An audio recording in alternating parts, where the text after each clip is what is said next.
भैया का सही खान साहब से बड़ी तफसील में आज मुलाकात हुई है और चूँकि हमारा बजट जो है वो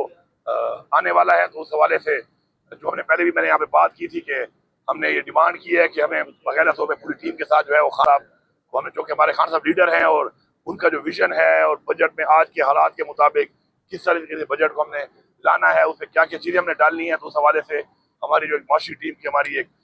मीटिंग है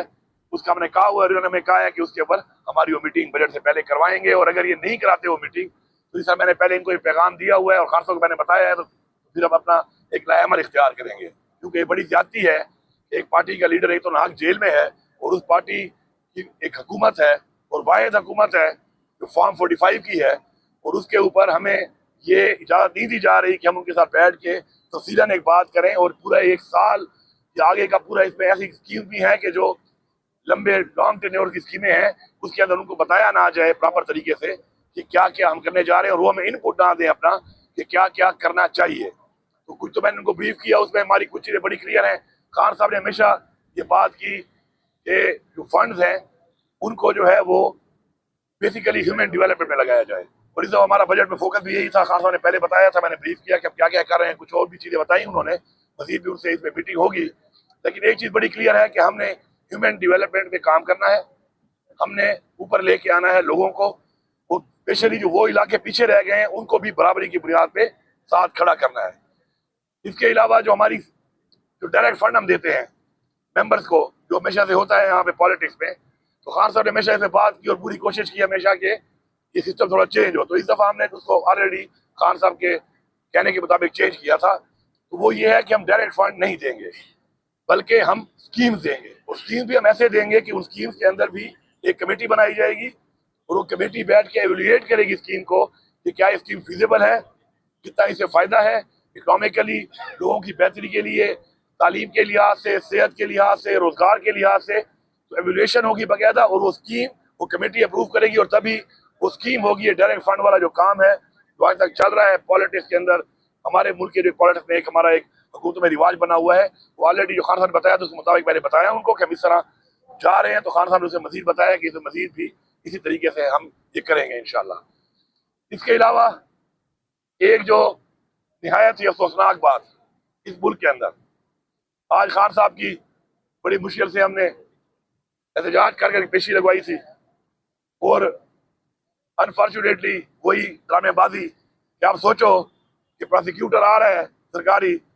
और वो कह रहे हैं कि अच्छा मुझे तो पता ही नहीं था, रात पता चला कि पेशी है। वो तो सत्तू पी के पड़ा हुआ है, तो कौन सी दुनिया में रह रहा है। पूरी दुनिया में पता है कि इमरान खान साहब की जब पेशी लगी लास्ट टाइम और तारीख मिली तो बच्चा बच्चा जानता है। और तुम आके इस तरह के सफेद झूठ बोल रहे हो, वही डिलेइंग टैक्टिक्स कर रहे हो। तो हमें अब इस अदलिया के जो आज़ाद नहीं है इस वक्त, इससे कोई उम्मीद नहीं है। 26 तरमीम करने के बाद इन्होंने वैसे ही डाका तो मार लिया था,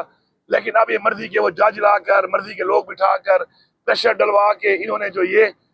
अभी वतीरा इख्तियार किया हुआ है, तो यहाँ पर कहीं से नहीं लग रहा कि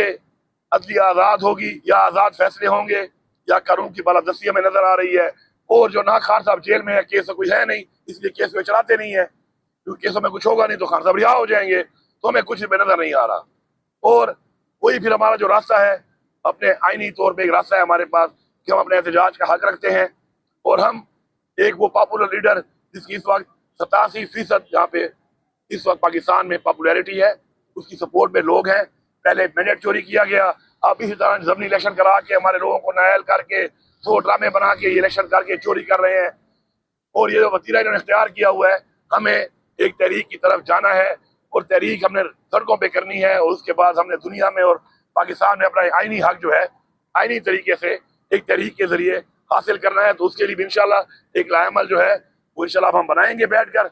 और हम इंशाल्लाह तमाम लोगों को मैं ये पैगाम दे रहा हूँ। इससे पहले भी हमने अल्हम्दुलिल्लाह हमें फ़ख्र है इस बात की, और खान साहब भी ये बात कर रहे थे कि मुझे फ़ख्र है लोगों पर कि लोगों ने किस तरीके से आज़ाद होकर, और हमेशा से मेरी ख्वाहिश थी, खान साहब कहते हैं कि मेरी कौम जाग जाए। मैंने अपना कभी नहीं सोचा, मेरी यही ख्वाहिश थी कि मेरी कौम जाए, तो कौम जाग गई है। और कौम इस तरह से खड़ी है, फसाइयत के बाद, जुल्म करने के बाद, लोगों से पार्टियां छुड़वाई, निशान ले लिया, पार्टी खत्म कर दी, लेकिन लोगों ने फिर भी जिस तरीके से ووٹ دیا ہے عمران خان کو، انہوں نے ثابت کیا کہ یہ قوم جاگ چکی ہے، غلامی برداشت نہیں کرے گی. اور پھر ہم نے وقتاً فوقتاً جو پروٹیسٹ کیے، بھرپور طریقے سے لوگ ہمارے ساتھ نکلے، لیکن جس طریقے سے آخر میں انہوں نے ہمیں گولیاں مارنا شروع کر دی، ہمارے ہی ٹیکس کے پیسے سے خریدی ہوئی گولیاں ہمارے پہ استعمال ہوئی، تو یہ پاکستان کی تاریخ میں نہیں، دنیا کی تاریخ میں کبھی نہیں ہوا. لیکن پھر بھی لوگ ڈٹے ہوئے ہیں، ہم کھڑے ہیں انشاءاللہ. پہلے بھی ہم نے پوری کوشش کی. دیکھیں کوشش کے بعد عمران خان صاحب بھی ہمیشہ کہتے رہے ہیں کہ ہم نے کوشش کرنی ہے، فیصلہ اللہ تعالیٰ نے کرنا ہے. تو ہم اپنی پوری کوشش پہلے بھی کی انشاءاللہ، اور آپ بھرپور طریقے سے مزید بھی اس کوشش کو تیز کریں گے، تاکہ اپنا یہ آئینی حق اور جو ملک پہ نظام چل رہا ہے، یہ جو پریشر ڈال کے یہ جو لوگ اس ملک کے اوپر قابض ہوئے پڑے ہیں اور یہ فیصلے کر رہے ہیں اس ملک کے، اور ان فیصلوں سے ملک تباہ ہو رہا ہے، ملک نیچے جا رہا ہے. آج یہ حالات بنے ہوئے ہیں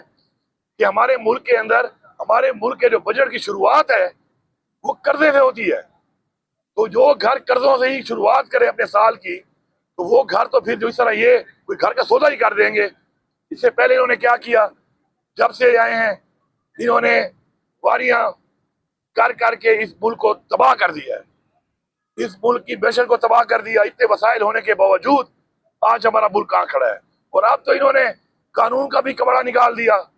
آئین کا بھی کباڑا نکال دیا، ترمیمیں لا کے اس ملک میں کچھ بھی نہیں چھوڑا، انسانی حقوق کا بھی انہوں نے کباڑا نکال دیا. اور اپنی اسلامی تعلیمات جو ہمیں کہتی ہیں اسلام میں کے نام پہ بننے والے ملک میں، وہ کہیں نظر بھی نہیں آ رہی. بے شرمی کی انتہا ہے، میں تو کہوں گا بے غیرتی کی انتہا ہے کہ عمران خان کی بیوی کو، بشرا بیوی کو 14 مہینے سے انہوں نے اس طرح نظر بند کیا ہوا ہے. وہ قید نہیں ہے، وہ نظر بند ہے. پچھلے ایک ہفتے میں 1 گھنٹہ جو ملاقات نہیں کراتے تھے کسی کے ساتھ، وہ بھی بند ہے پچھلے 4 ہفتوں سے. آج تک کسی کی بیوی کے ساتھ ایسا نہیں کیا گیا، دنیا میں نہیں کیا گیا. سیاسی پارٹیاں، سیاسی انتقام ہوتے رہے ہوں گے.